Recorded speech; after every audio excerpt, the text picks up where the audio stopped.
How does blockchain work? A central part in every blockchain is the mining algorithm. Let's take Bitcoin's algorithm as an example. It's called SHA-256, short for Secure Hash Algorithm, 256 bits. It takes an input, which can be anything, text, numbers, or even a computer file of any length. The output produced is called a hash and will be the same length every time, 256 bits in machine code. The same input will give the same output every time. It's not random, but if you make a small change to the input, the output will change completely. It's also what's called a one-way function, meaning that if you only have the output, you can't calculate what the input was. You can only guess what the input was. And the odds of guessing that right is 1 in 10 to the power of 256, which is pretty much impossible. In other words, it's secure. Now that we know what the algorithm does, let's demonstrate how a blockchain works with a simple example of a transaction. Here we have Alice and Bob along with their Bitcoin balance. Let's say Alice owes Bob 2 Bitcoin. For Alice to send Bob those 2 Bitcoin, Alice broadcasts a message with the transaction that she wants to make to all the miners in the network. In that broadcast, Alice gives the miners Bob's public address, the amount of Bitcoin she would like to send, along with a digital signature and her public key.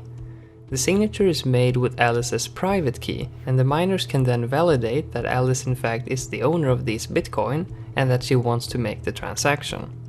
Once the miners are sure that the transaction is valid, they can put it in a block along with many other transactions and attempt to mine the block. This is done by putting the block through the SHA-256 algorithm. The output needs to start with a certain amount of zeros in order to be considered valid. The amount of zeros needed depends on what's called the difficulty, which changes depending on how much computing power there is on the network. In order to produce an output hash with the desired amount of zeros in the beginning, the miner adds what's called a nonce number into the block before running it through the algorithm. Since a small change to the input completely changes the output, the miner tries random nonces until they find a valid output hash. Once the block is mined, that miner can broadcast that newly mined block to all the other miners. They then check to make sure that the block is valid so that they can add it to their copy of the blockchain, and the transaction is complete. But in the block, the miners also needs to include the output hash from the previous block, so that all blocks are tied together, hence the name blockchain. This is an important part because of the way trust works in the system. Every miner has their own copy of the blockchain on their computer, and everyone trusts whichever blockchain has the most computational work put into it, the longest blockchain. If a miner changes a transaction in a previous block, the output hash for that block will change, which leads to all the other hashes after it changing as well, due to the blocks being linked with hashes. The miner would then have to redo all of the work in order to make anyone accept his blockchain as the right one. So if a miner wanted to cheat, he would need more than 50% of the network's computing power, which is very unlikely.